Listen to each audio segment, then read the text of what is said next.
Nang gabing iyon, dala ng bulag na selos, sinundan ko ang aking asawa sa isang hotel.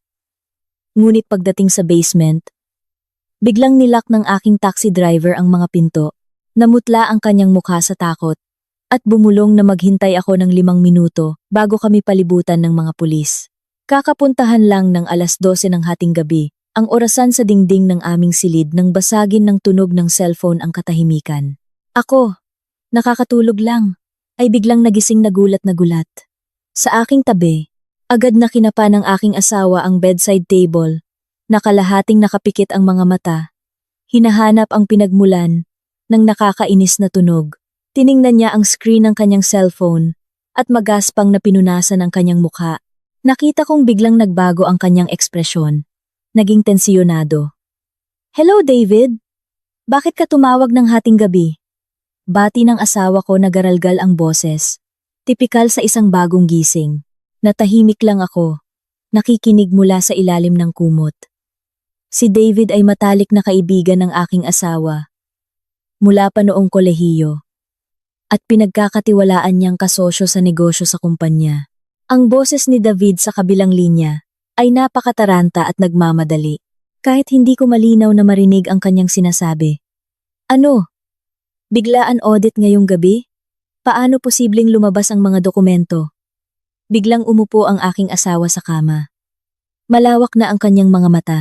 "Sige, pupunta ako agad. Hintayin mo ako sa hotel."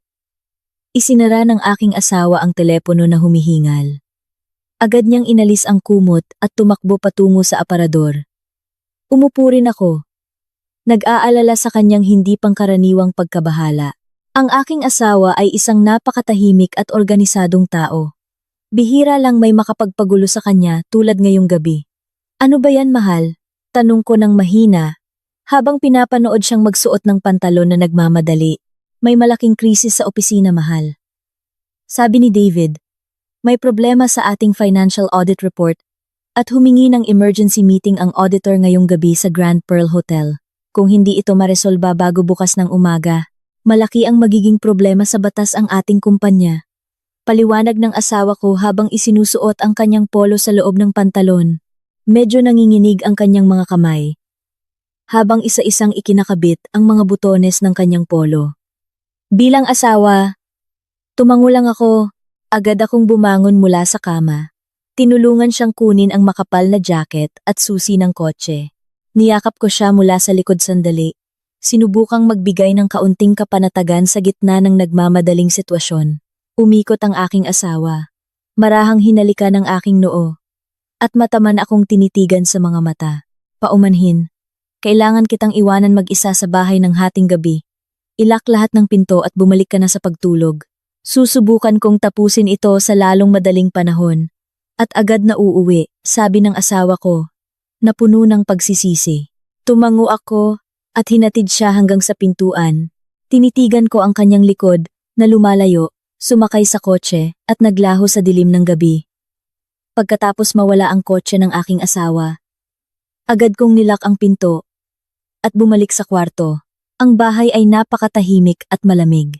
Sinubukan kong muling ipikit ang aking mga mata. Hinila ang kumot hanggang leeg. Ngunit, ang aking pakiramdam ay tila hindi komportable.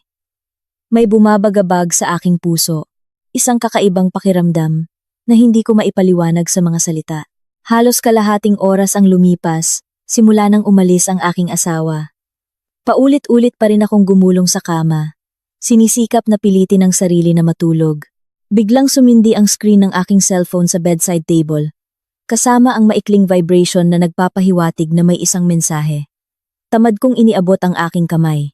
Iniisip na marahil ito ay mensahe mula sa aking asawa, na nagbabalita na nakarating na siya sa hotel ng ligtas.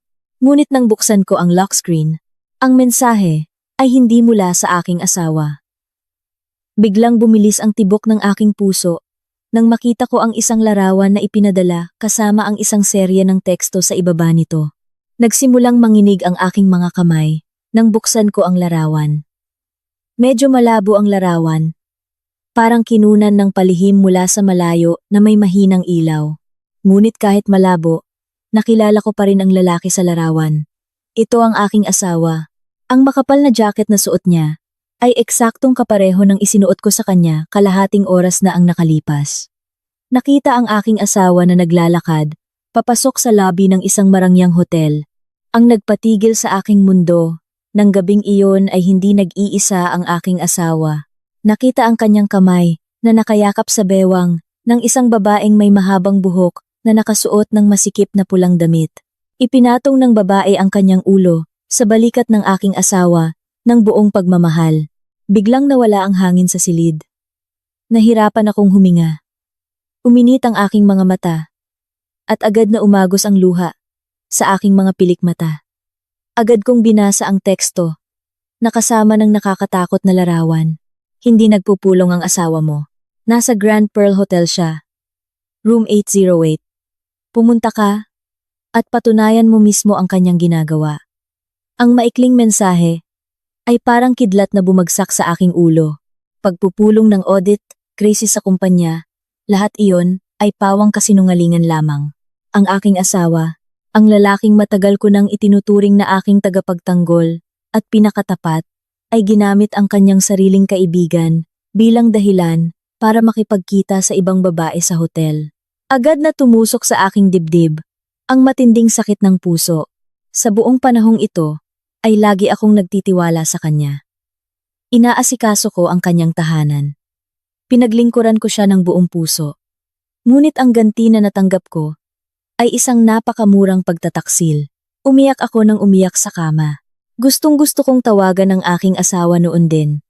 Sigawan siya, mura-murahin siya, at tanungin kung sino ang malanding babaeng kasama niya. Gayunpaman, ang aking lohika na nababalutan na ng selos at galit ang pumigil sa layuning iyon.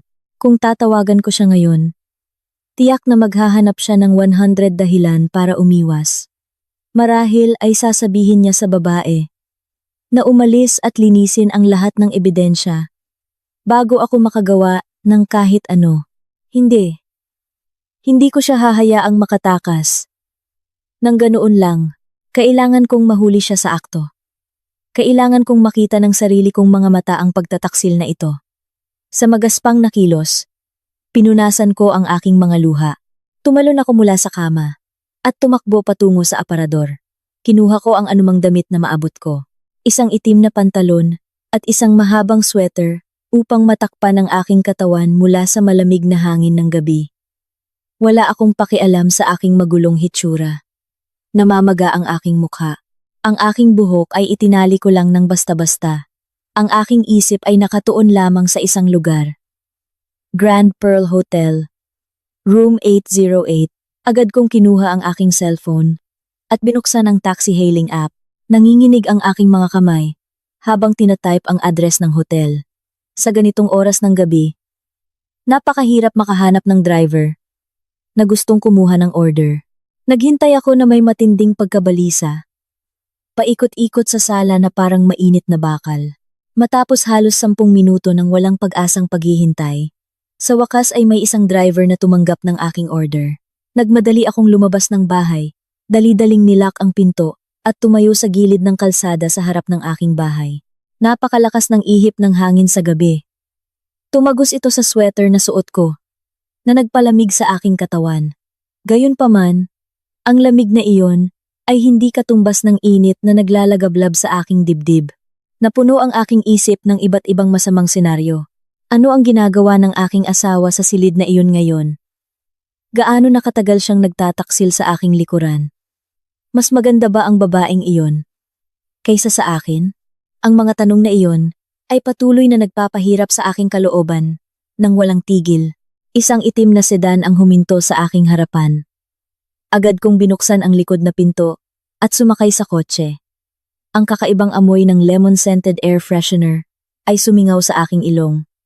Sa driver's seat, isang may edad na lalaki na nakasuot ng sombrero ang nagtatago sa bahagi ng kanyang mukha. Sinulyapan niya ako sa rearview mirror nang hindi nagsasalita. Mukha siyang napakatahimik. Ngunit noon ay wala akong pakialam sa Grand Pearl Hotel. "Kuya, pakidrive po ng mabilis." Sabi ko na nanginginig ang boses, pinipigilan ang iyak. Tumango lang ang driver. At nagsimulang paandarin ang sasakyan, binabagtas ang tahimik na kalsada ng lungsod. Walang usapan sa pagitan namin. Ang kapaligiran sa loob ng kotse ay napakatahimik at awkward. Isinandal ko ang aking ulo sa bintana. Tinitigan ang mga ilaw ng kalsada na mabilis na nagkikislapan. Muling tumulo ang aking mga luha. Binabasa ang aking pisngi ng tahimik. Mahigpit kong kinuyom ang aking cellphone. Para bang ang walang buhay na bagay na iyon ay ang leeg ng babaeng umagaw sa aking asawa. Ang biyahe na dapat ay tumagal ng medyo matagal, ay mabilis na lumipas dahil walang traffic sa kalsada. Ang matayog na gusali ng Grand Pearl Hotel, na may kumikinang na mga ilaw, ay nagsimulang makita sa aking harapan. Lalo pang lumakas ang tibok ng aking puso. Inihahanda ko ang sarili ko, na bumaba, nagpaplano ng aking mga hakbang papasok sa lobby, sasakay sa elevator, at sisirain ang pinto ng kwarto 808. Ngunit may kakaibang nangyari. Imbes na idirekta ang kotse patungo sa maliwanag na pangunahing lobby ng hotel na binabantayan ng mga security guard, ikinandado lang ng taxi driver ang manibela, patungo sa isang maliit na kalsada sa gilid ng gusali ng hotel. Bumaba ang kotse, pumasok sa isang napakatahimik, madilim, at mamasa-masang basement parking area. Napakunot ang aking noo. Bakit niya ako dinala sa ilalim ng lupa? Ito ay napakakaiba, kuya. Bakit tayo dito sa ilalim? Ibaba niyo lang ako sa harap ng lobby. Sabi ko na medyo malakas ang boses. Nagsisimula ng maghinala. Hindi sumagot ang driver. Patuloy niyang pinaandar ang kanyang sasakyan. Binabagtas ang madilim na pasilyo ng basement na gawa sa semento. Dumaraan sa hanay ng mga walang laman na kotse na nakaparada. Nang tahimik, ang aking pakiramdam, na sa simula ay dinumina ng galit at selos, ay unti-unting nagbago sa takot na gumagapang sa aking leeg. Ang sedan na aking sinasakyan ay patuloy na gumagapang papasok sa pinakaloob ng basement parking area ng Grand Pearl Hotel. Ang hangin dito ay napakakaiba. Barado at amoy mamasa-masa, tipikal sa mga silong na bihira ng masinaga ng araw. Ang ilaw ng neon sa kisame ng basement, na gawa sa semento, ay madalas na kumikislap, nang hindi matatag, lumilikha ng mahahabang nakakatakot na anino sa bawat sulok ng poste. Lalo pang bumilis ang tibok ng aking puso, napakabilis ng pagbomba ng dugo, na naririnig ko ang tibok nito. Ang pagkabahala, ay nagsimulang lamunin ang aking pag-iisip. Bakit hindi nakinig ang taxi driver na ito sa aking utos? Sadya ba niyang dinala ako sa tahimik na lugar na ito, na may masamang balak sa akin? Ang mga balita ng krimen tungkol sa pagnanakaw at pang-aabuso na madalas nangyayari sa gabi, ay biglang bumilis sa aking isip, na parang sirang tape. Kuya, sinabi ko na huminto. Huminto ka ngayon din o sisigaw ako? Sigaw ko na malakas ang boses. Ang aking kamay ay kusang hinawakan ng doorknob ng kotse, na may balak na lumundag palabas, kahit na mabagal pa rin ang paggalaw ng kotse. Tamang-tama, biglang huminto ang kotse sa pinakamadilim na sulok ng basement, malayo sa emergency exit stairs at pangunahing elevator. Pinatay ang makina ng kotse, nag-iwan ng nakapanlulumong katahimikan na nakabibingi sa pandinig. Bago ko pa man tuluyang nahila ang doorknob, may narinig akong malakas na tunog ng mekanismo mula sa harapan. Click! Parang huminto ang daloy ng dugo ko. Noon din, kakalak lang ng taxi driver sa lahat ng pinto ng kotse, gamit ang central locking system mula sa driver's seat. Buksan mo to! Hayop ka! Pinalabas mo ako! Hysterical kong kinalampag ang pinto, habang pilit na binubuksan ang trangka. Pero ayaw nitong gumalaw. Nawawalan na ako ng bait. Sinuntok ko ng sinuntok ang bintana. Wala na akong pakialam kung mabasag man ito o rumesponde ang security. Ang mahalaga ay makalabas ako sa impyernong ito. Umaasa na may security guard sa basement na nagpapatrol at maririnig ang tunog ng aking pagpalo. Ngunit, wala. Napakatahimik ng basement na ito na parang libingan. Biglang lumipad ang aking isip, patungo sa aking asawa at sa kanyang kerida. Bahagi ba ito ng kanilang plano? Sadya bang nagpadala ang aking asawa ng peking mensahe para matrap ako dito? Binayaran ba ng babaeng iyon ang taxi driver na ito para saktan ako upang sila ay magkasama ng walang istorbo mula sa akin? Lahat ng uri ng masamang hinala ay nagpatong-patong sa aking ulo, na halos ikabaliw ko. Sino ang nag-utos sa iyo? Ang asawa ko ba? O ang puta na iyon? Magkano ang binayad nila sa iyo? Sabihin mo sa akin, babayaran kita ng doble, triple. Pakawalan mo ako. Please. Umiyak ako ng umiyak. Nagmamadali kong kinuha ang aking bag at nilabas ang aking wallet. Inihagis ko ang lahat ng pera. Na mayroon ako sa harap na upuan. Umaasa na ang pera na iyon ay makakabili ng aking kaligtasan ngayong gabi. Hindi pinansin ng driver ang perang nakakalat sa tabi niya. Dahan-dahan siyang umikot patalikod. Tinitigan ako na may napakatinisyong mukha. Bahagyang nakataas ang kanyang sombrero. Nagpakita ito ng mga butil ng malamig na pawis na bumasa sa kanyang noo na nagsisimula ng kumulubot sa katandaan. Sa halip, ang kanyang mga mata ay nagpakita ng matinding takot, para bang may mas nakakatakot pa siyang binabantayan sa labas. Huwag kang bumaba dito, ma'am. Malalaman mo sa loob ng 5 minuto. Maniwala ka sa akin. Sabi ng driver na nanginginig ang boses, ngunit puno ng diin. Ang salitang iyon ay nagpatahimik sa akin sandali. Ma'am, bakit niya ako tinawag na ma'am, na napaka-formal? At ano ang ibig niyang sabihin sa 5 minuto? Maniwala sa kanya? Paano ako maniniwala sa isang estranghero na ikinulong ako sa loob ng kotse, sa madilim at nakakatakot na lugar na ito? Ngunit hindi ko alam kung saan nanggaling ang pagtulak. Pinigilan ko ang aking pagpalo sa bintana. Bumagsak ang aking katawan sa likod na upuan. Yumuko na yakap ang aking 2 tuhod ng mahigpit.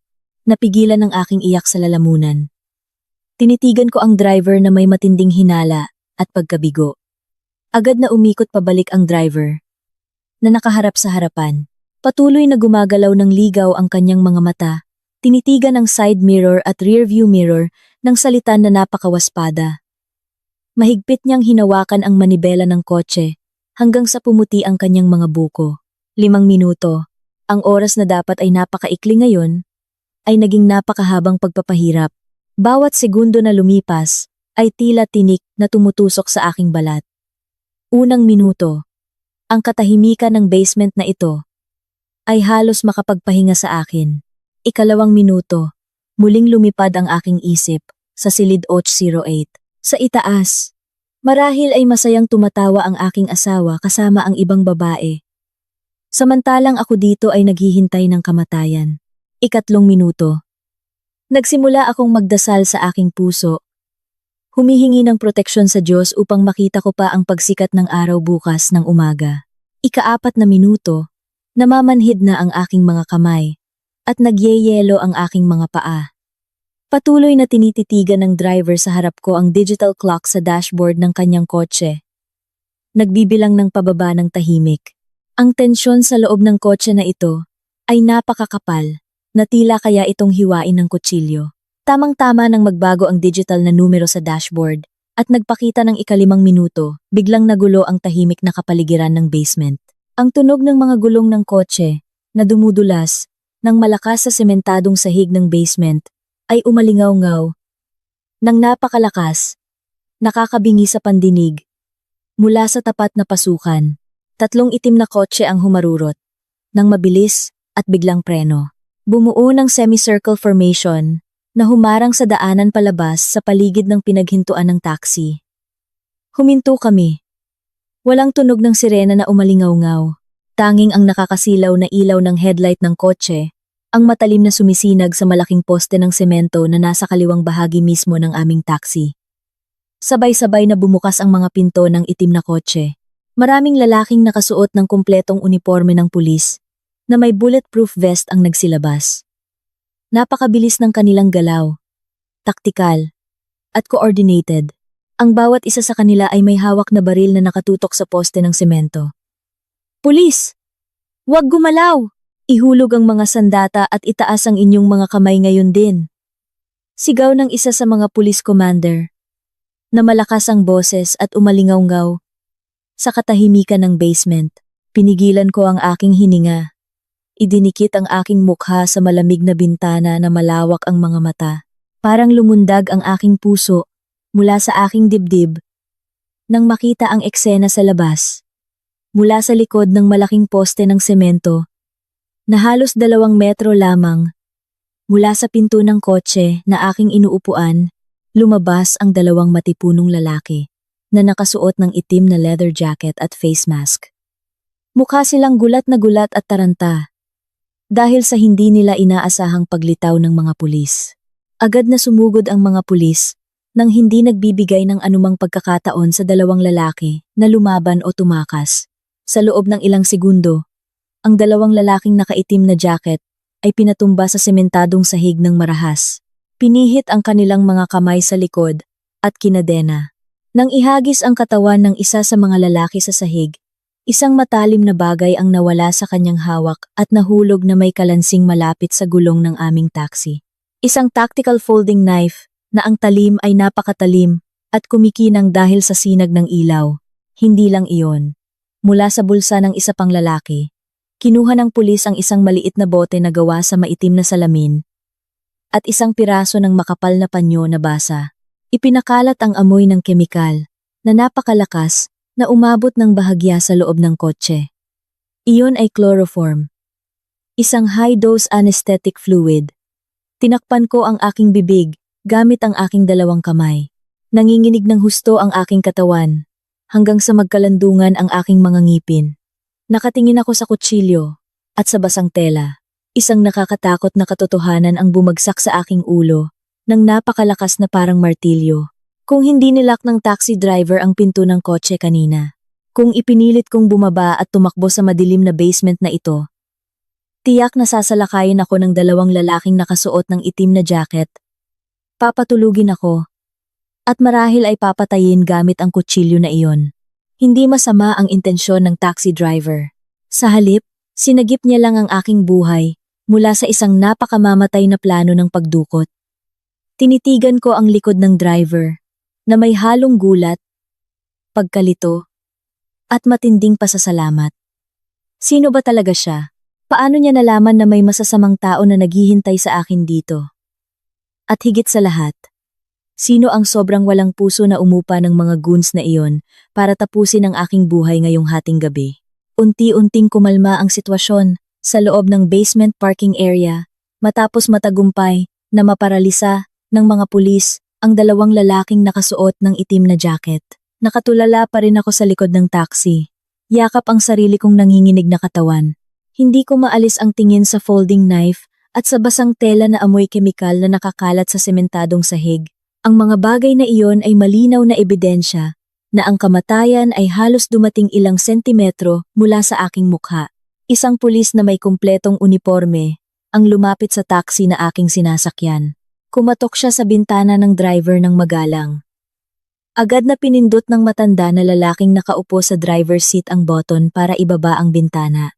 Agad na pumasok ang malamig na hangin ng basement sa loob ng kotse, dala ang natitirang amoy ng chloroform na nagpasuka sa aking tiyan. Kumpleto na ang seguridad at kontrolado na ang sitwasyon, Commander. Ang 2 suspek ay nasecure na namin kasama ang mga ebidensya. Report ng pulis na may perpektong tindig. Iginagalang pa niya ang aking taxi driver. Napakunot ang aking noo.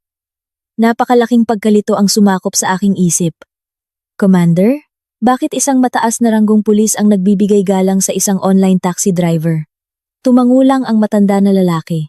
Ang kanyang mukha, na kanina'y tensyonado, ay naging mas kalmado at may awtoridad. Ginantihan niya ang paggalang ng pulis at humingi ng pahintulot na buksan ng ilaw sa loob ng kotse. Agad na lumiwanag ang loob ng kotse. Lumayo ang pulis para magbigay ng espasyo. Samantala, umikot ang driver at humarap sa akin na nakayuko pa rin sa takot sa likod na upuan. Inalis ng lalaki ang sombrero, na kanina pa nakatakip sa kanyang ulo. Ang ilaw sa loob ng kotse ay malinaw na suminag sa kanyang mukha. Nakita ko ang mga kulubot sa paligid ng kanyang mga mata. At noo, pati na rin ang isang manipis na peklat na nakahiga sa kaliwang bahagi ng kanyang noo. Ang mukha na iyon, isang mukha na pamilyar sa aking alaala. Bumalik ang aking alaala sa mga nakalipas na taon, sa panahon na buhay pa ang aking yumaong ama. At pinamumunuan niya ang kanyang kumpanya ng may bakal na kamay. Hindi ninyo ako naaalala, ma'am? Tanong ng lalaki, na may malalim ngunit puno ng init na boses. Hindi natunog ng nakakatakot na estranghero. Ang kanyang boses. Lumaki ang aking mga mata, kasabay ng katotohanan, na bumagsak sa aking pag-iisip. Manong Ben, ikaw ba talaga yan, Manong Ben? Tanong ko, nagaralgal ang boses, at nanginginig. Tipid na ngumiti ang lalaki. Isang ngiti na nagpapahiwatig ng matinding ginhawa. Opo, ma'am. Ako po si Manong Ben, ang dating Head of Personal Security ng yumaong ama ninyo. Sagot niya, na may napakataas na paggalang. Muling bumuhos ang luha, na kanina pa namuo sa aking mga mata. Ngunit sa pagkakataong ito, ay hindi dahil sa galit o selos, kundi dahil sa matinding tuwa at gulat. Si Manong Ben ay pinagkakatiwalaan ng aking ama. Siya ang lalaking madalas magdala sa akin noong bata pa ako. Ang lalaking laging nakatayo, nang tuwid sa likod ng aking ama, upang tiyakin ang kaligtasan ng aming pamilya. Pagkatapos pumanaw ng aking ama, ilang taon na ang nakalipas. Nagbitiw si Manong Ben, at nawalan ako ng kontak sa kanya. Bakit po kayo nandito? Bakit po kayo nagiging taxi driver? At ano po ang kinalaman nito sa pulis at sa masasamang tao sa labas? Sunod-sunod kong tanong na hindi ko na napigilan. Naramdaman kong puno ang aking ulo ng mga palaisipan na nangangailangan ng sagot ngayong gabi. Huminga ng malalim si Manong Ben. Naging seryoso ang kanyang mukha. Tinitigan niya ako ng mataman sa mga mata. Para bang naghahanda siyang maghatid ng isang katotohanan na magpapabagsak sa aking buong mundo. Hindi po talaga ako umalis. Ma'am, bago pumanaw ang yumaong ama ninyo, tinawag niya ako ng palihim. Ibinili niya sa akin ang isang napakalaking misyon. Hiniling sa akin ng ama ninyo na patuloy na bantayan at protektahan kayo mula sa malayo nang hindi ninyo nalalaman, pati na rin ang asawa ninyo. Alam niya na ang mundo ng negosyo na kanyang iniwan ay puno ng mga lobo na nagkukubli sa balat sibuyas na maaaring umatake sa inyong pamilya anumang oras. Paliwanag ni Manong Ben na matatag ang boses. Natahimik ako.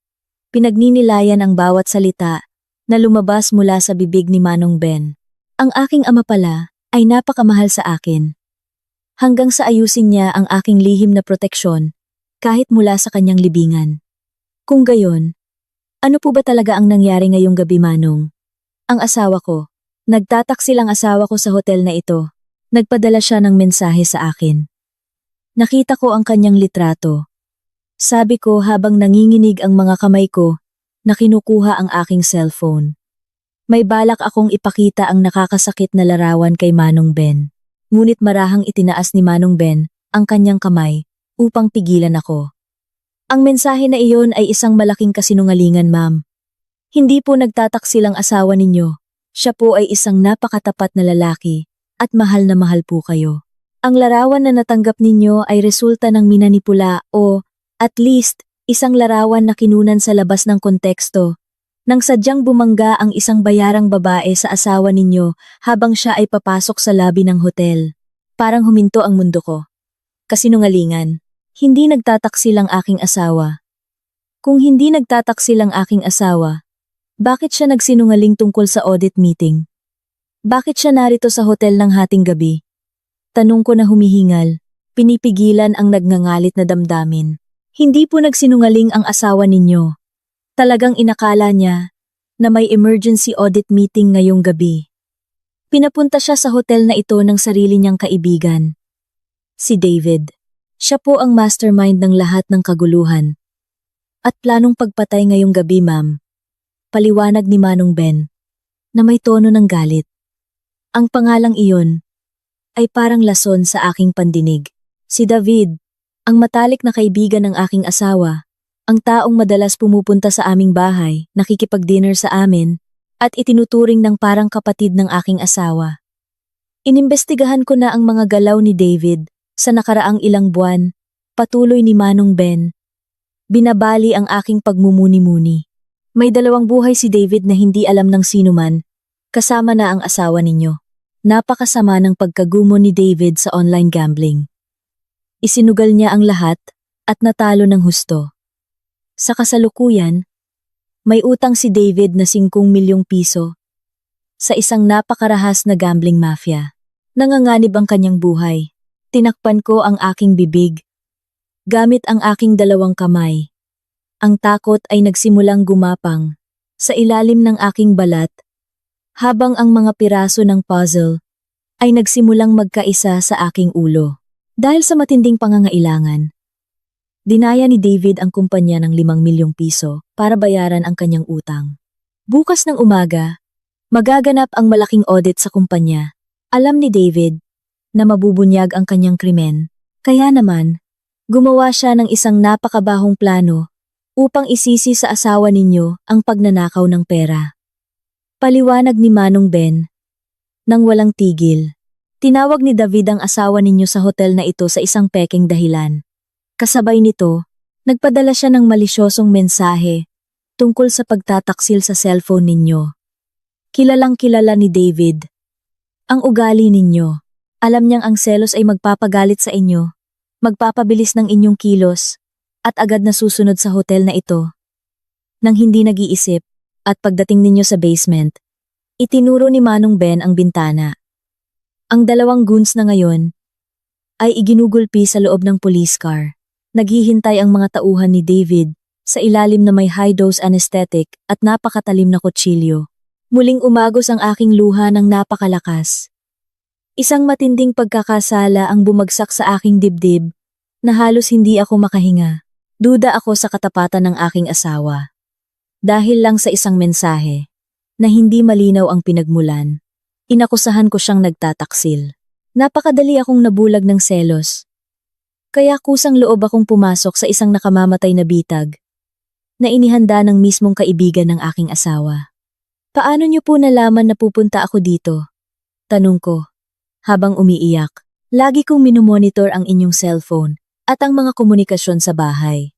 Nang makita kong may kahina-hinalang mensahe at umorder kayo ng taxi, agad kong nihack ang booking app at ako ang kumuha ng order ninyo. Sadya kong nilock ang pinto ng kotse nang dumating tayo sa basement para protektahan kayo. Dahil alam kong kailangan ng pulisya, na kinontak ko ang 5 minuto upang palibutan ang lugar na ito nang hindi napapansin ng mga goons na iyon. Ang paliwanag ni Manong Ben ay napakalohikal at perpekto. Isinugal ng lalaking ito ang kanyang sariling buhay upang protektahan ako para tuparin ang kanyang pangako sa aking ama. Ngunit sa gitna ng matinding pasasalamat, dahil nakaligtas ako sa kamatayan, isang mas nakakatakot na ideya ang biglang dumaan sa aking isip na parang kidlat. Kung ako ang pain na planong ikulong sa basement na ito, ano ang nangyayari sa aking asawa sa itaas? Ang aking asawa ay kasalukuyang nasa loob ng hotel room, kasama ang traidor na iyon. Manong Ben, ang asawa ko! Kung nais ni David na ipahiya siya, ano ang gagawin ni David sa aking asawa sa room 808 ngayon?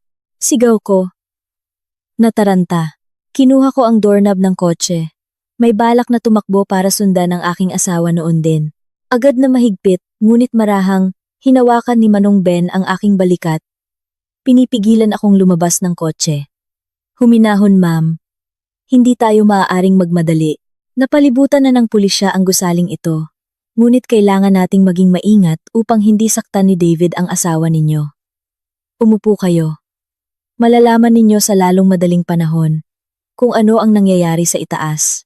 Sa loob ng kotse, na lalong naging barado dahil sa tensyon, magaspang kong pinunasan ang aking mga luha, gamit ang likod ng aking kamay, pula ang aking mga mata, at humihingal pa rin ako. Ang takot na mawala ang aking asawa ay mas nakakatakot kaysa sa naranasan ko kanina sa mga goons na may kutsilyo. Lumipat si Manong Ben sa glove compartment ng kanyang kotse at kumuha ng isang maliit na itim na electronic device na puno ng mga button at isang maliit na digital screen. Ikonekta niya ang device sa audio system ng kotse gamit ang isang cable. Ano yan, Manong? Tanong ko na nanginginig ang boses. Matagal ko nang pinaghihinalaan ang masamang balak ni David mula pa noong nakaraang linggo nang makahanap ako ng ilang pekeng dokumento ng kumpanya para maiwasan ang mga hindi kanais-nais na bagay. Palihim kong ikinabit ang isang napakaliit na audio bag sa loob ng lining ng briefcase ng asawa ninyo. Paliwanag ni Manong Ben habang umiikot ang ilang button sa device para hanapin ang tamang frequency. Laging daladala ng asawa ninyo ang briefcase na iyon, saan man siya magpunta. Kasama na ang meeting ngayong gabi. Narinig ang malakas na static mula sa mga speaker ng kotse. Sa loob ng ilang segundo bago unti-unting luminaw ang tunog. Pinigilan ko ang aking hininga. Idinikit ang aking tainga, malapit sa speaker. Naging napakatahimik ng loob ng kotse. Pinapayagan ang tunog mula sa 8 palapag ng hotel na mapuno ang silid. Ang unang tunog na narinig ay tunog ng matigas na bagay na bumangga sa mesa na sinundan ng tunog ng paghinga ng isang taong pinipigilan ang galit. Ano ang ibig sabihin ng lahat ng ito? David, nasaan ang auditor? Bakit ikaw lang at 2 malalaking estranghero ang narito sa silid na ito? At bakit nakakandado ang pinto ng silid na ito mula sa loob? Iyon ang boses ng aking asawa. Ang kanyang tono ay napakakaba. Halo-halo ang galit at hinala. Naiisip ko ang mukha ng aking asawa na namumula sa galit. Nakayuko. Nakaharap sa kaibigan na buong puso niyang pinagkakatiwalaan. Pagkatapos ay narinig ang isang napakatahimik at mapanlinlang na tawa. Ang boses na kilalang kilala ko ay ang boses ni David. Umupo ka, kaibigan. Hindi darating ang auditor ngayong gabi. Wala nang meeting. Kailangan ko lang na personal kang naririto, sabi ni David, na may napakalamig at walang awang tono. Nababaliw ka ba? Ang kumpanya natin ay nasa matinding krisis bukas ng umaga. Kung hindi natin maihahanda ang ulat ngayong gabi. Nanday Ascoma, ako ang gumawa ng krisis na iyon. Putol ni David, nang mabilis at matalim. Ang 5 milyong piso na dapat ay nasa pangunahing account ng kumpanya ay nawala na. Ilipat ko ito nang paunti-unti sa loob ng nakaraang 3 buwan. Narinig ang tunog ng upuan na marahas na inilipat. Para bang biglang tumalon ang aking asawa mula sa kanyang kinauupuan dahil sa matinding gulat. Ikaw! Ikaw ang nagnakaw ng pera ng kumpanya? 5 milyong piso? Para saan? David, mayroon ka ng malaking suweldo. Corporate shares para bayaran ang utang ko? Bobo! Sigaw ni David. Ang kanyang boses ay tumaas ng ilang oktaba na nagpapakita ng kanyang tunay na ugali na puno ng pagkabigo at kasamaan. Natalo ako sa sugal. Pinagbantaan ng mga taong iyon. Napapatayin ang aking nanay at susunugin ang aking bahay kung hindi ko babayaran sa linggong ito. Wala akong ibang pagpipilian. Kriminal ka talaga, David. Ire-report kita sa pulisya ngayong gabi din. Ang ating pagkakaibigan ay tapos na dito. Banta ng aking asawa na napakatatag ang boses. Narinig ko ang tunog ng mabilis na paglakad ng aking asawa patungo sa pinto. Ngunit pagkatapos ay narinig ang tunog ng pisikal na banggaan. Tila pinilit ng 2 malaking estranghero na nabanggit ng aking asawa kanina ang kanyang katawan. Narinig ang mahinang pag-ungol ng aking asawa. Mahina akong napasigaw sa loob ng kotse. Tinakpan ang aking bibig upang hindi sumigaw. Parang sinasaksak ang aking puso. Nang marinig na sinasaktan ng aking asawa, pakawalan mo siya, paupuin mo siya ulit. Utos ni David sa kanyang mga tauhan. Hindi ka pupunta kahit saan, at hindi mo ako ire-report sa pulisya. Sa halip, ikaw ang aamin sa lahat ng kasalanan na iyon. Narinig ang tunog ng mga papel na inihagis sa mesa. Tingnan mo ang dokumentong ito. Ito ay mga peking bank transfer na perpekto kong inayos.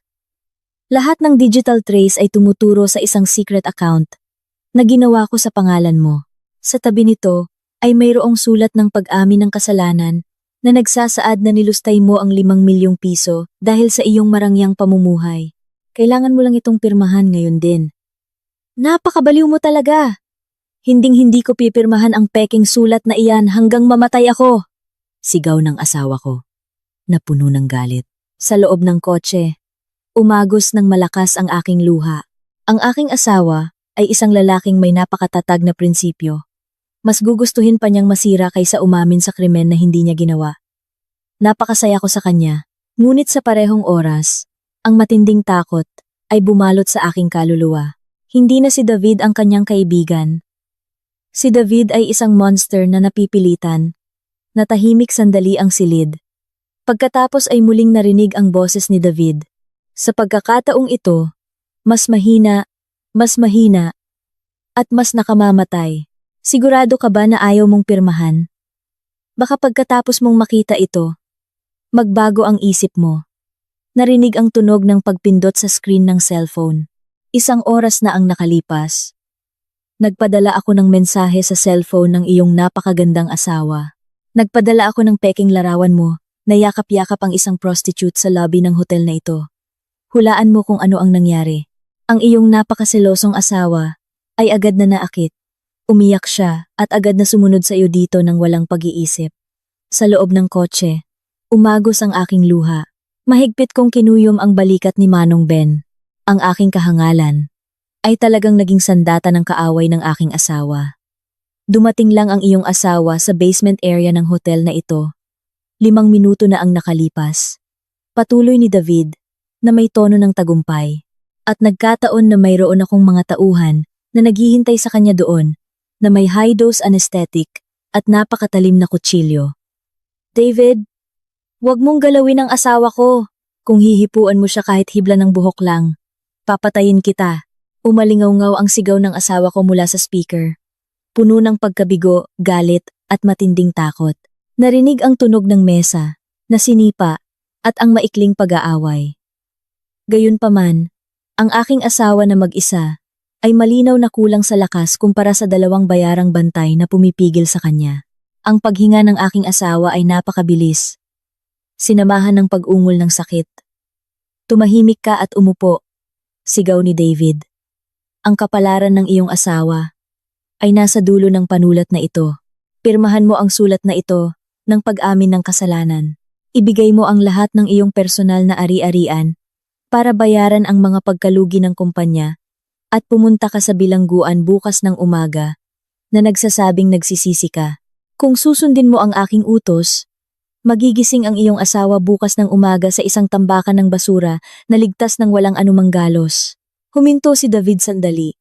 Hinayaan ang kanyang banta na tumagos sa isip ng aking asawa. Ngunit kung tumanggi ka o susubukang humingi ng tulong, kailangan ko lang magpadala ng isang maikling mensahe sa aking mga tauhan sa basement at hindi na makikita ng iyong asawa ang pagsikat ng araw bukas ng umaga.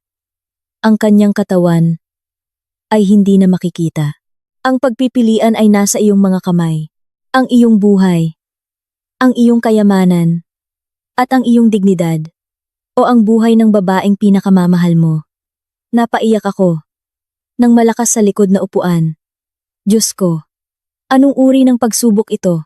Ang aking asawa ay nahaharap sa pinakamahihirap na pagpipilian sa mundo. Kailangan niyang isakripisyo ang kanyang kinabukasan, ang kanyang dignidad, at mabulok sa bilangguan dahil sa krimen na hindi niya ginawa para lang mailigtas ang aking buhay. Ang buhay ng isang asawa na ilang oras na ang nakalipas ay nagduda sa kanyang katapatan. Sige na. Narinig ang boses ng aking asawa na lubhang nasira at nanginginig. Wala nang tono ng paglaban doon. Tanging ganap at walang pasubaling pagsuko para sa kanyang pagmamahal sa akin. Please, nakikiusap ako sa iyo, David. Pipirmahan ko ang lahat. Aakuin ko ang lahat ng kasalanan mo. Kunin mo ang kumpanya ko. Kunin mo ang lahat ng pera ko. Pero nakikiusap ako, napakawalan mo ang asawa ko.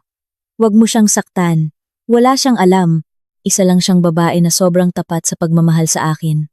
Bawat salita na binibigkas ng aking asawa ay parang kutsilyo na tumutusok sa aking puso. Paulit-ulit siyang umiiyak. Ang aking asawa, ang lalaking laging mukhang matatag, ay umiiyak ngayon na humihingi ng awa sa isang traidor para sa aking buhay. Manong Ben, please, kailangan na nating umakyat ngayon. Pipirmahan ng asawa ko ang sulat na iyon. Kailangan nating pigilan siya. Sigaw ko habang hinihila ang braso ni Manong Ben ng histerikal. Wala akong pakialam sa anumang panganib. Handa akong mamatay. Basta't hindi kailangang isakripisyo ng aking asawa ang kanyang buhay para sa aking kahangalan. Agad na pinatay ni Manong Ben ang speaker. Tumingin siya sa labas ng bintana ng kotse, patungo sa police commander, na kanina pa nakatayo malapit sa aming kotse, at nakikinig sa lahat ng pag-uusap sa pamamagitan ng kanilang sariling radio communication. Tumango ang police commander kay Manong Ben na may matalas at nakamamatay na tingin. Itinaas niya ang kanyang kanang kamay, nagbigay ng tactical signal sa buong puwersa niya. Ang tactical force ay nasa harap na ng pinto ng room 808. Ma'am, sabi ni Manong Ben na napakatahimik ang boses, ngunit puno ng katiyakan. Tapos na ang oras ng laro para sa trader na iyon. Nang marinig ang sinabi ni Manong Ben na ang tactical force ay nasa harap na ng pinto ng room 808, may kaunting ginhawa na bumalot sa aking dibdib.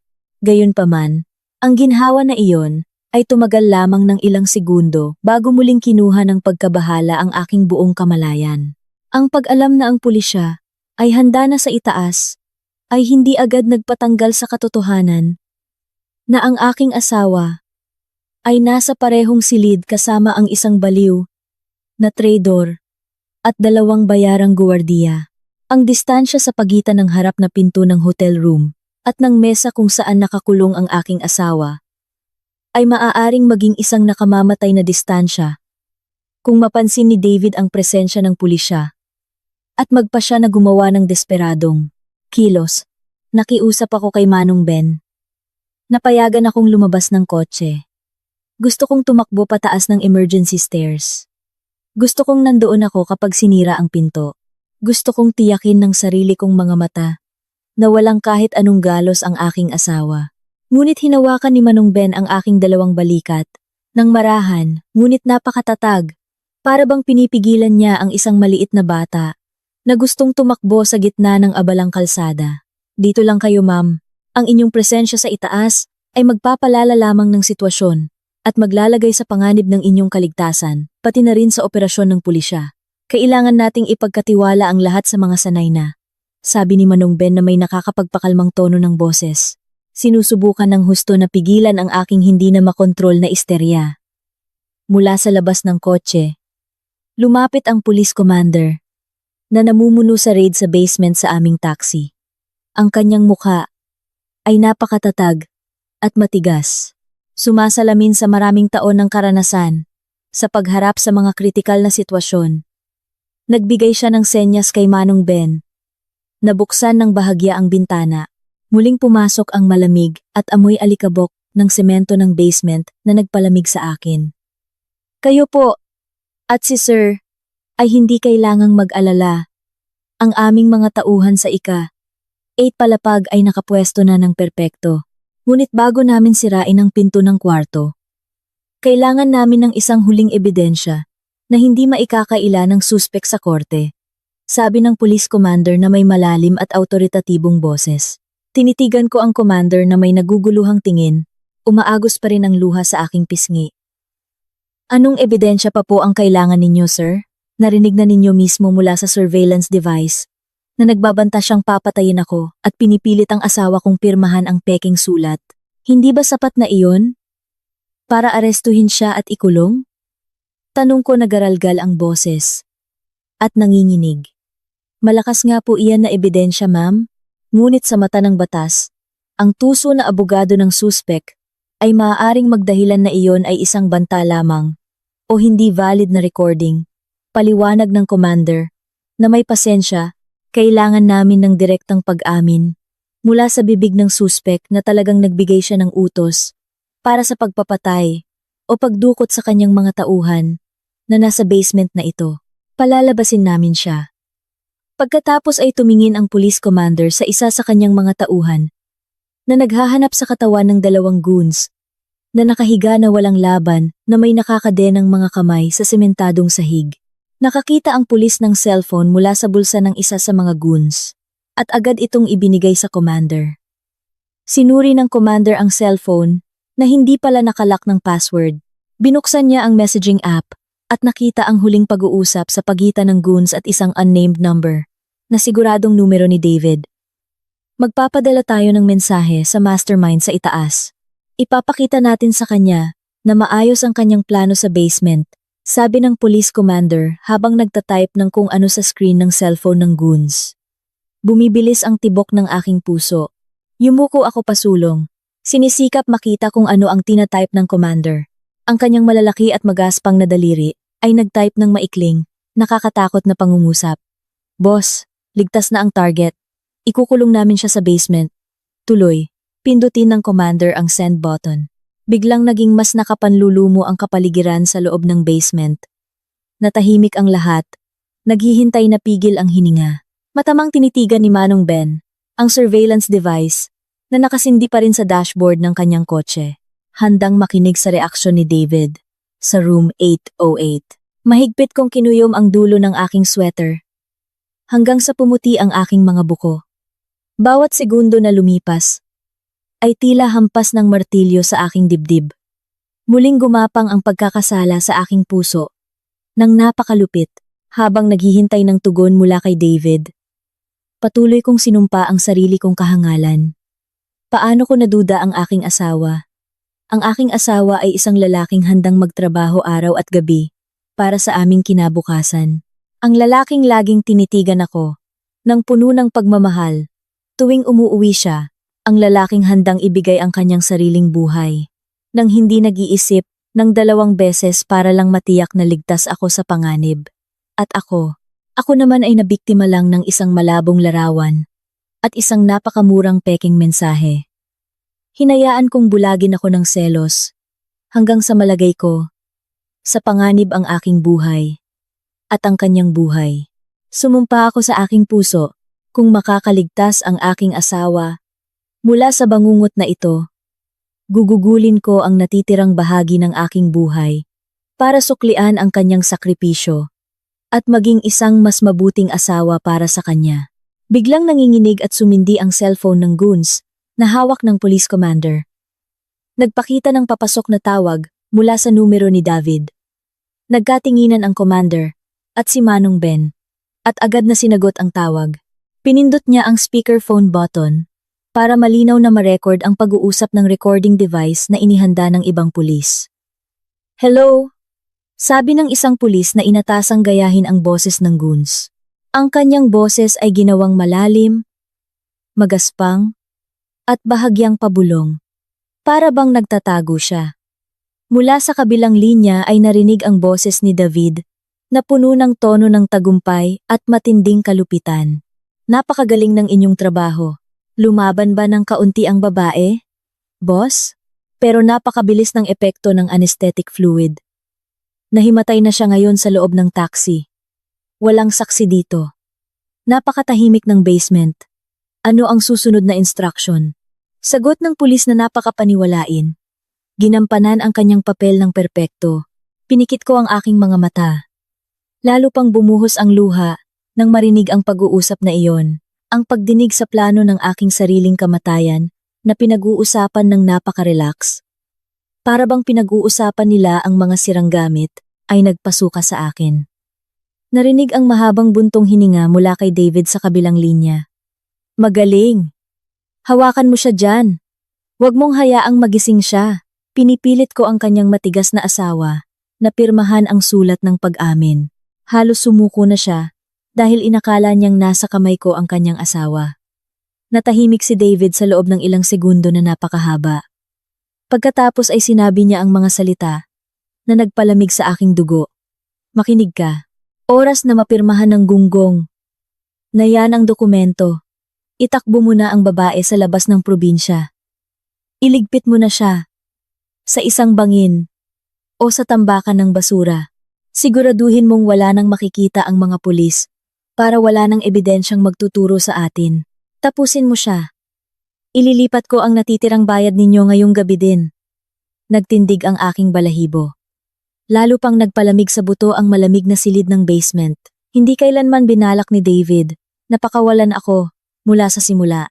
Ang pangako na ibinigay niya sa aking asawa na magiging ligtas ako kung pipirmahan ng aking asawa ang sulat ay isa lamang kasinungalingan.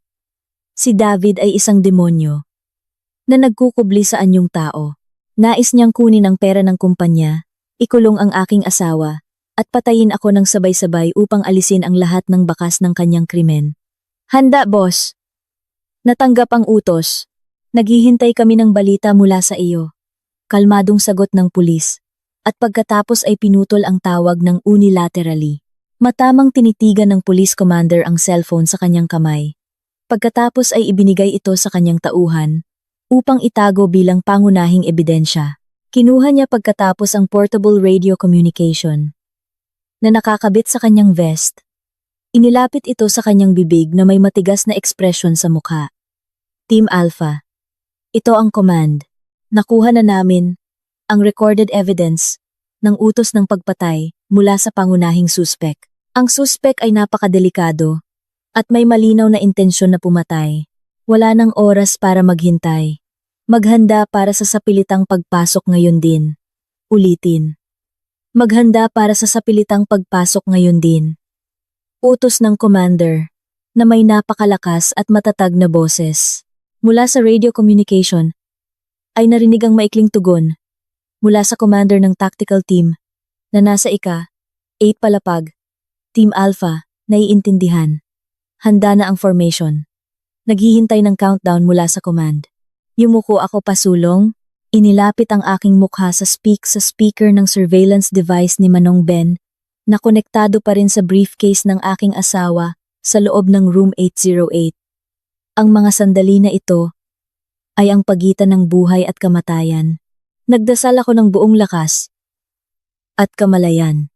Humihingi ng perpektong proteksyon sa Diyos para sa aking asawa. Hindi ko kailanman kayang ipagpatuloy ang buhay kung may mangyaring masama sa lalaking mahal na mahal ko ngayong gabi. Matapos maputol ang tawag sa pagitan ni David at ng police commander na nakatago sa basement, muling kinuha ng tunog mula sa surveillance device sa loob ng kotse ang aming buong atensyon. Pinigilan ko ang aking hininga. Itinuon ang aking pandinig sa bawat detalye ng tunog na lumabas mula sa maliit na speaker. Sa aking ulo, ini-imagine ko ang layout ng room 808. Sinusubukan kong ilarawan ang posisyon ng aking asawa na nakakulong sa ilalim ng banta ng masasamang tao. Narinig ang tunog ng mga leather shoes na pumapalo sa kahoy na sahig ng hotel room. Iyon ay tiyak na mga yapak ni David na naglalakad palapit sa mesa kung saan nakakulong ang aking asawa. Ang tunog ng mga yapak na iyon ay napaka-arogante, puno ng kasuklam-suklam na kumpiyansa.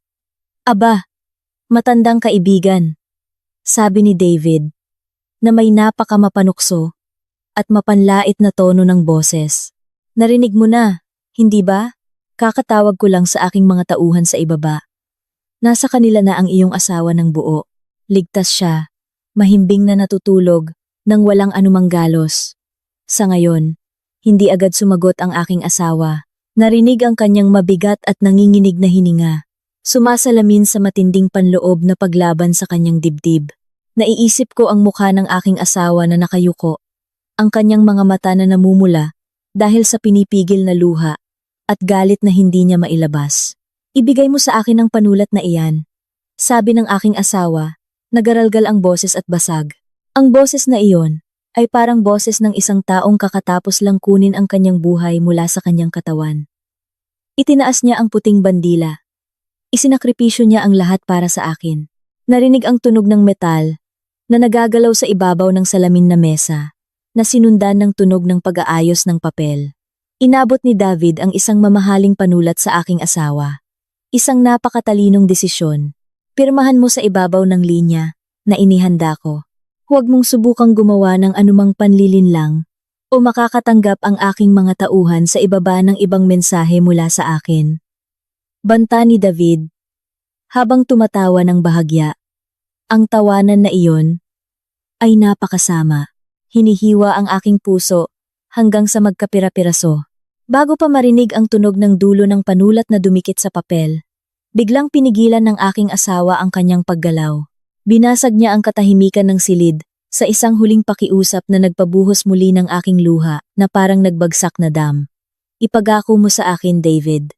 Para sa Diyos na lumikha sa atin, ipagako mong hindi mo hihimuran kahit isang hibla ng buhok ng aking asawa.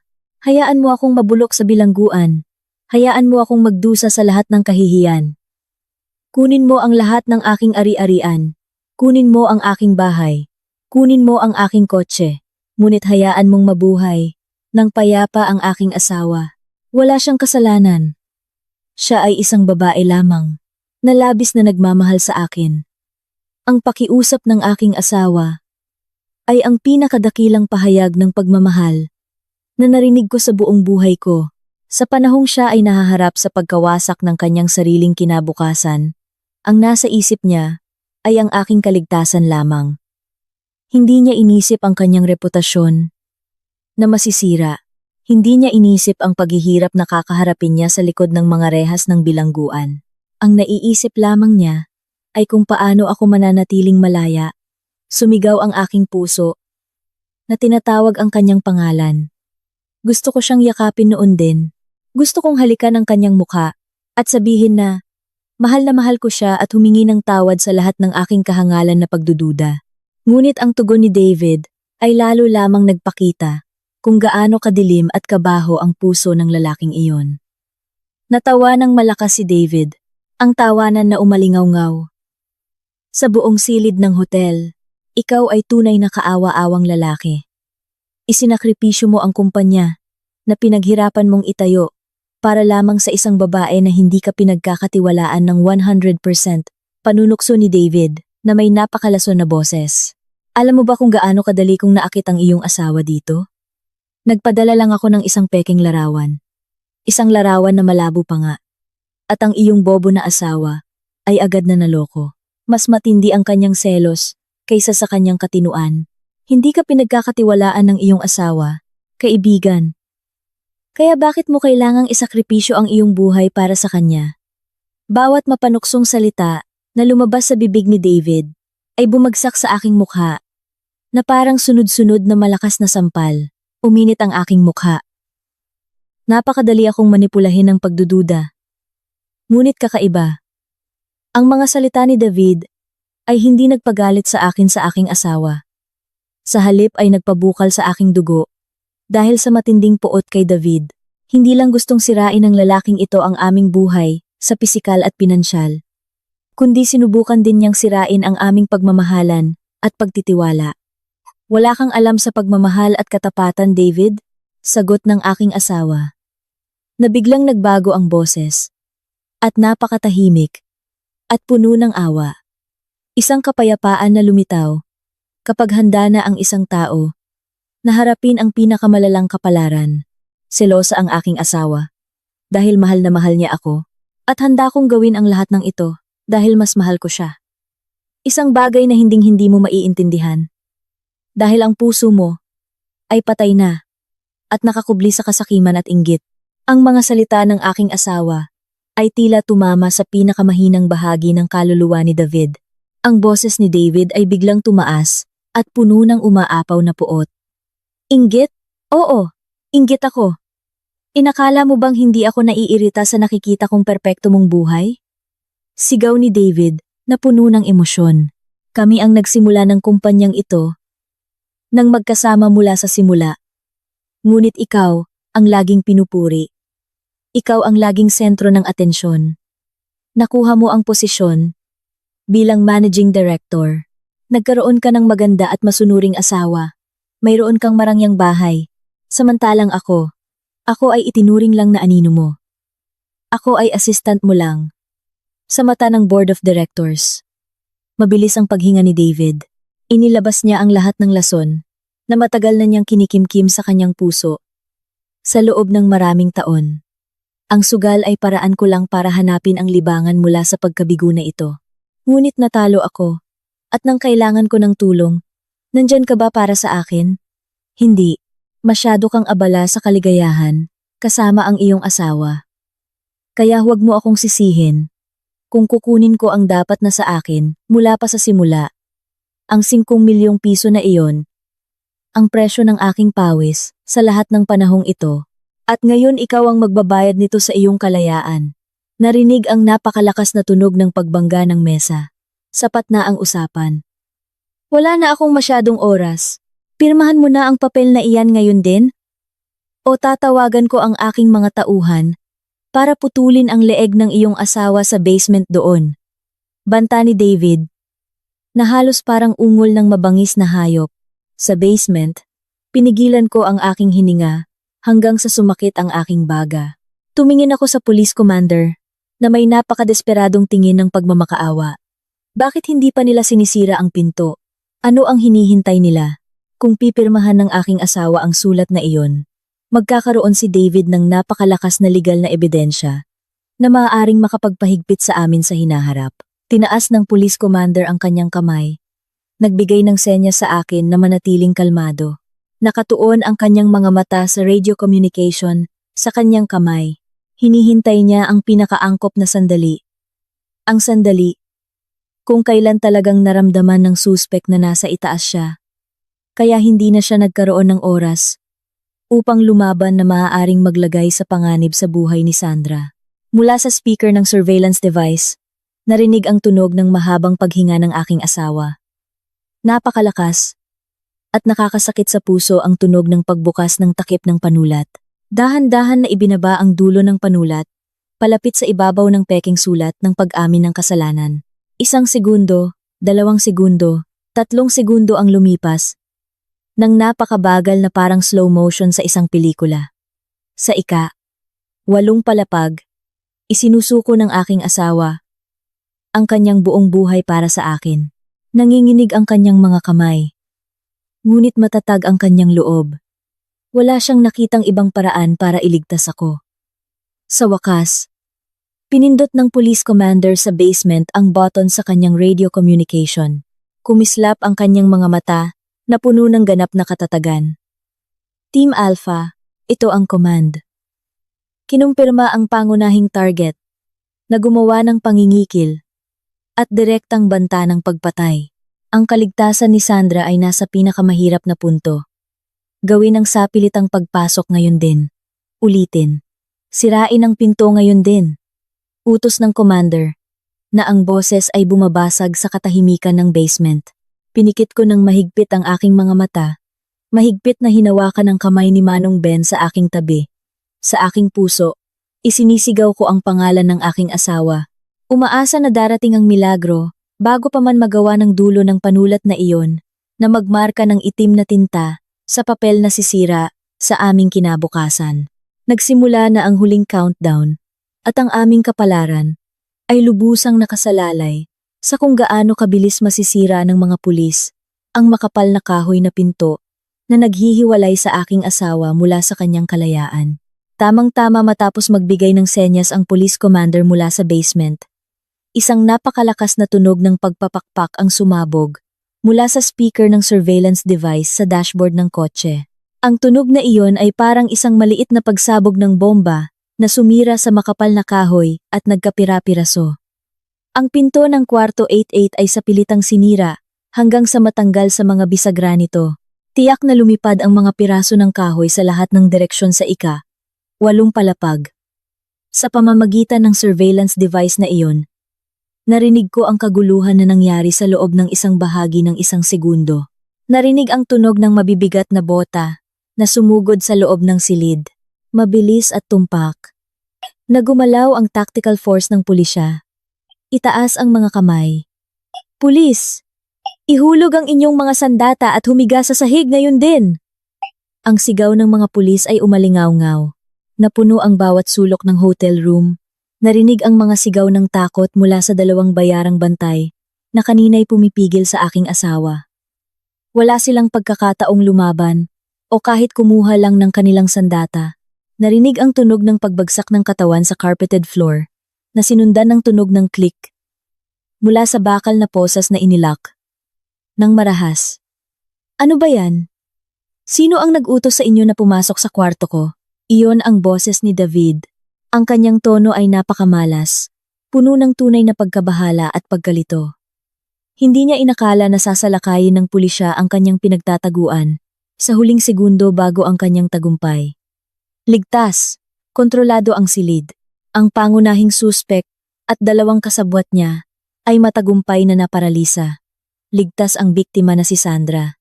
Ang boses ng tactical team commander mula sa 1 8 palapag, ay umalingaw-ngaw sa radio communication na hawak ng commander sa basement.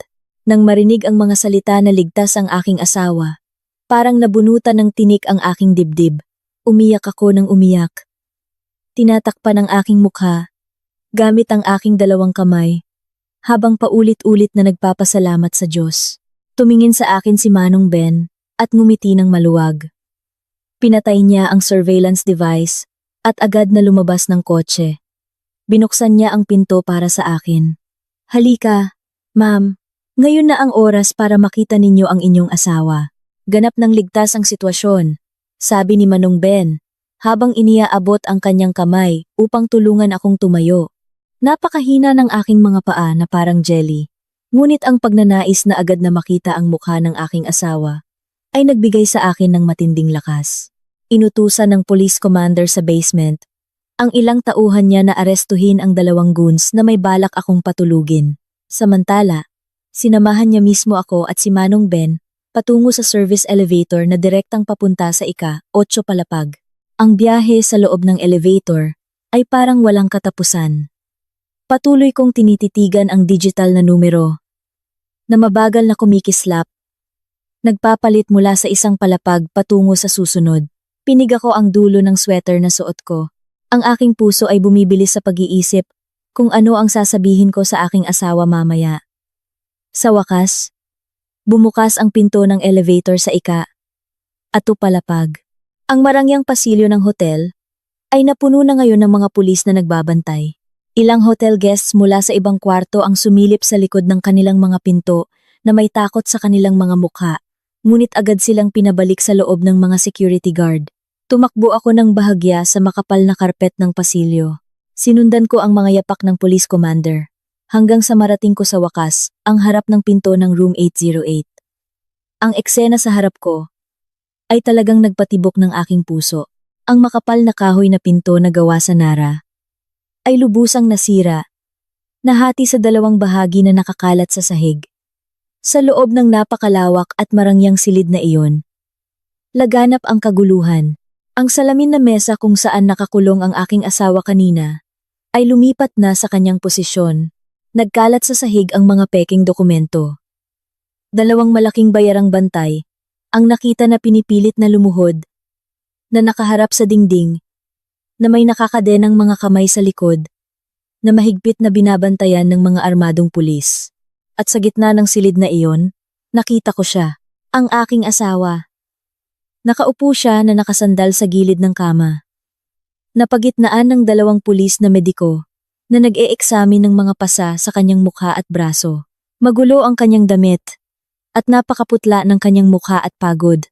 Ngunit nang itaas ng aking asawa ang kanyang ulo at magkatinginan ang aming mga mata na nakatayo ako sa pinto, agad na nawala ang lahat ng pagod sa kanyang mukha.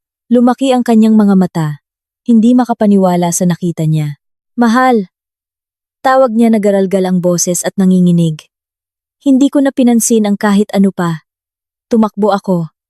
Nilampasan ng mga pulis at agad na yumakap sa kanya. Ipinulupot ko ang aking mga braso sa kanyang leeg ng mahigpit. Inilibing ang aking mukha sa kanyang leeg. Ginantihan ng asawa ko ang aking yakap, nang dihamak na mas mahigpit. Paulit-ulit niyang hinaplos ang aking likod at buhok, gamit ang nanginginig niyang kamay. Para bang tinitiyak niya na totoo ako, at hindi lang ilusyon. Ang amoy ng kanyang katawan na kilalang kilala ko ay nagpaguho sa aking depensa. Umiyak ako ng umiyak sa kanyang yakap. Patawarin mo ako, mahal. Ang tanga-tanga ko, nagpadaig ako sa selos. At naniwala sa peking litrato na yon. Dahil sa akin, nalagay ka sa panganib.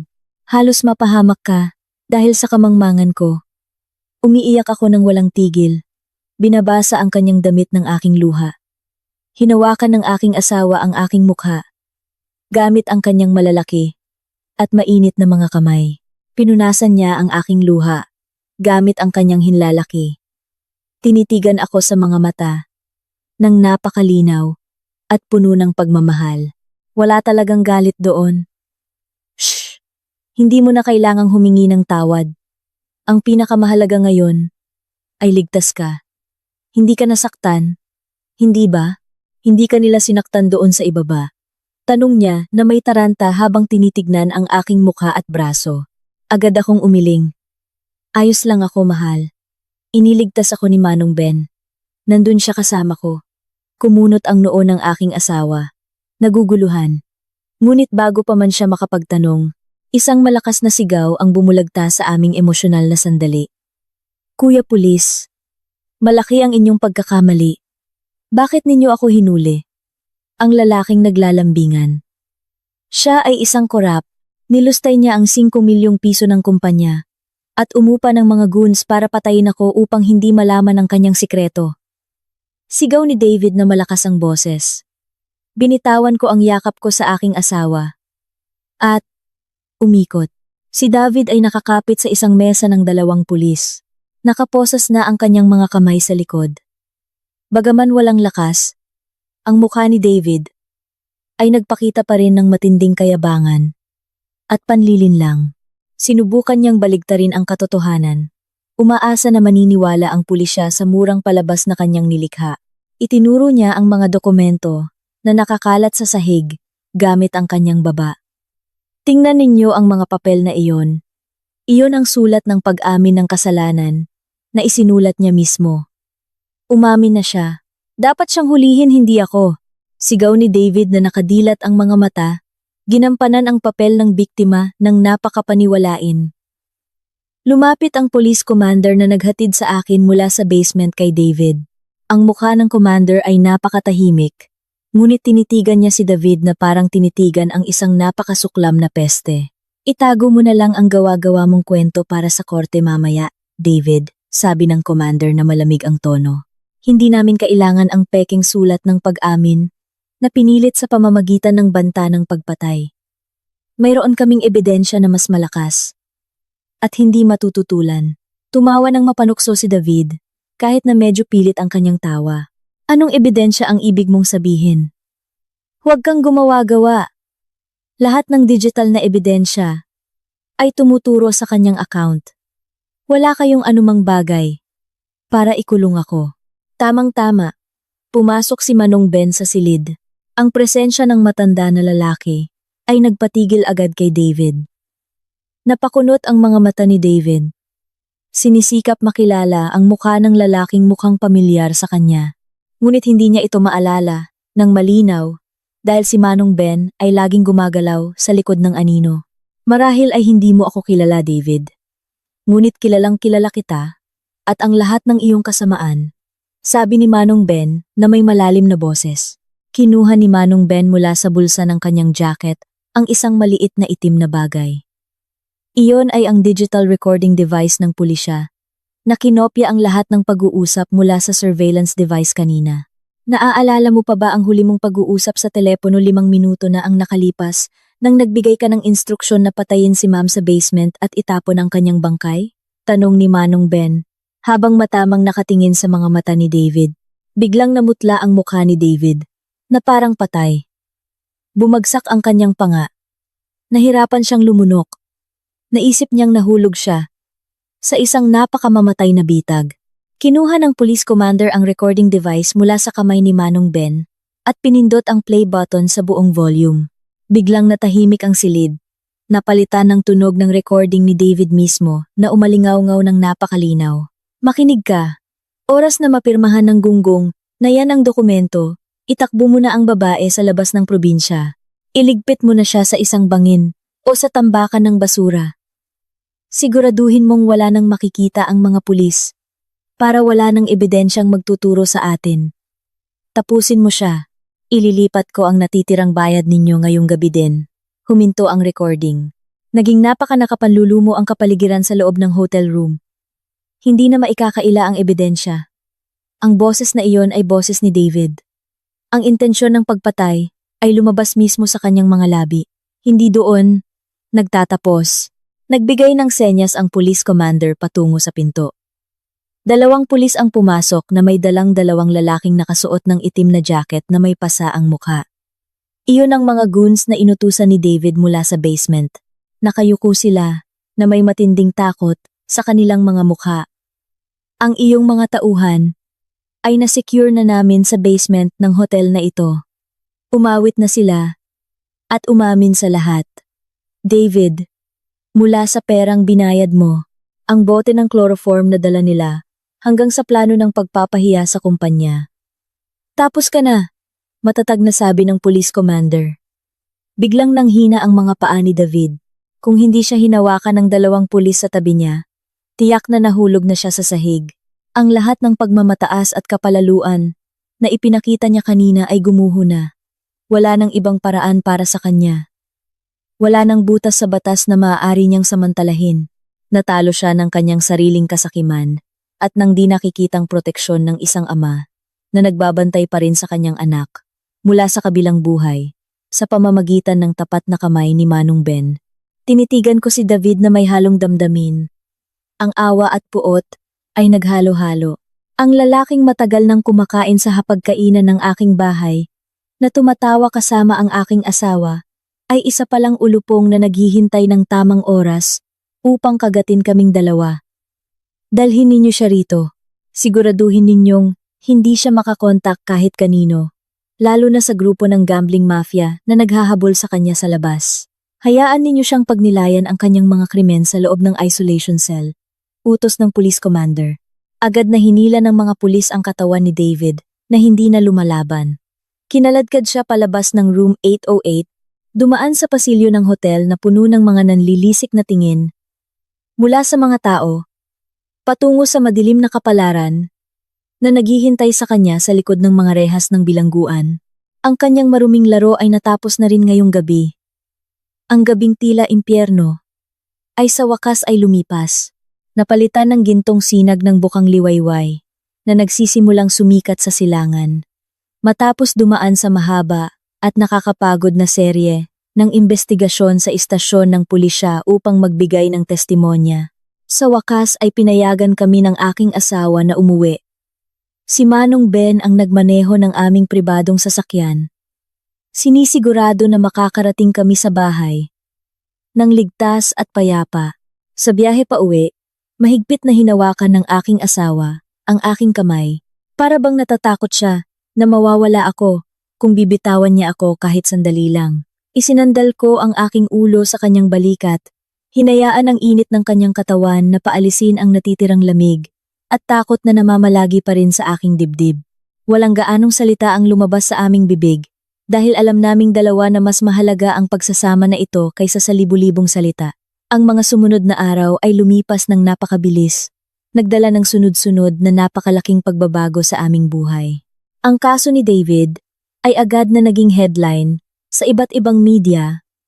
Ang mga ebidensyang nakalap ng pulisya ng gabing iyon ay napakalakas at nakakamatay. Ang independent audit team na ipinadala kinabukasan ay matagumpay na nabunyag ang lahat ng digital trace ng financial crimes na ginawa ni David. Napatunayan ng legal at hindi maikakaila na si David ay kumilos ng mag-isa sa paglustay ng 5 milyong piso ng pondo ng kumpanya. Inililipat ito sa iba't ibang secret foreign accounts upang bayaran ang tambak na utang sa online gambling. Ikinulong si David sa kasong napakabigat at maraming layer. Inakusahan siya ng tangkang pagpatay na may balak sa akin, paninira ng reputasyon, pangingikil na may banta ng karahasan sa aking asawa, at syempre, malakihang paglustay ng pondo ng korporasyon.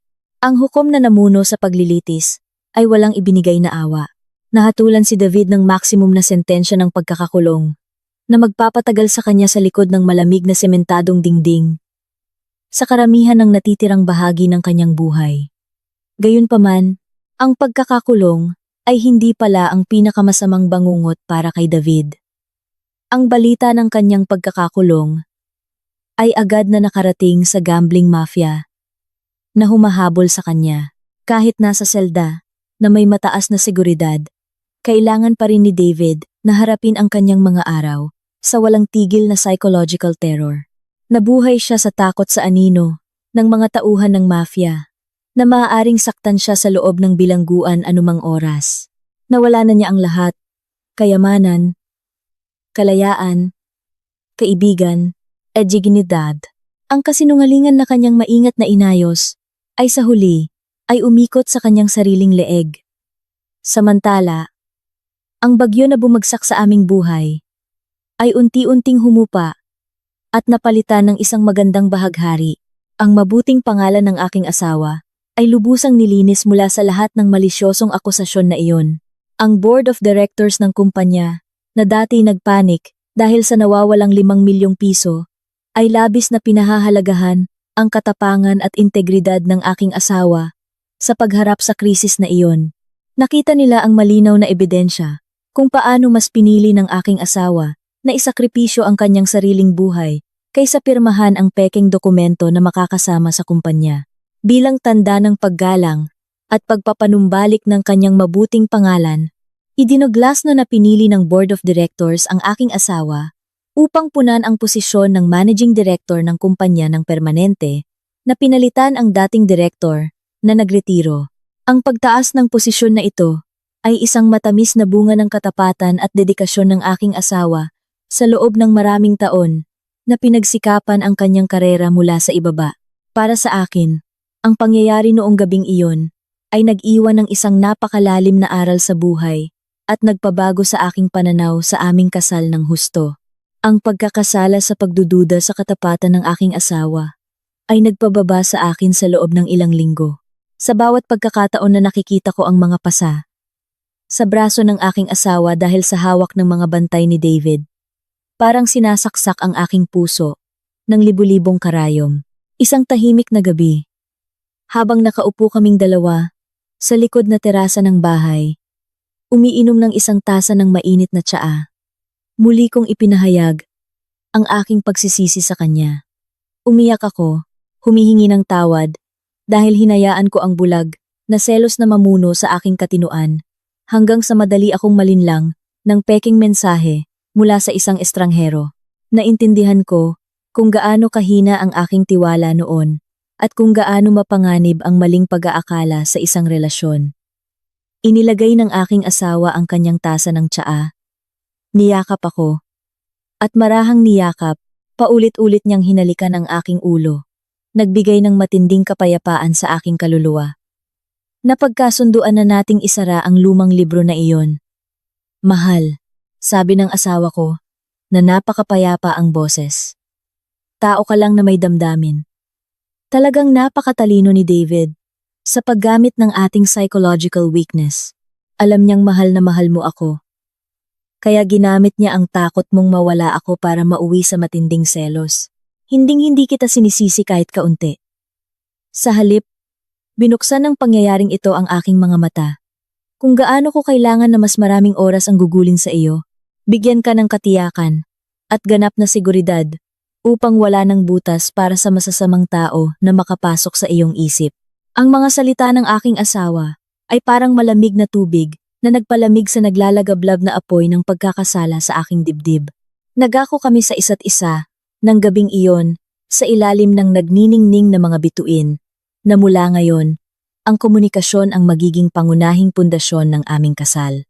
Wala nang mga lihim, wala nang pagdududa ng walang ebidensya, at hindi na kami magdedesisyon ng malaki sa ilalim ng hindi matatag na emosyon. Magiging kalasag kami para sa isa't isa.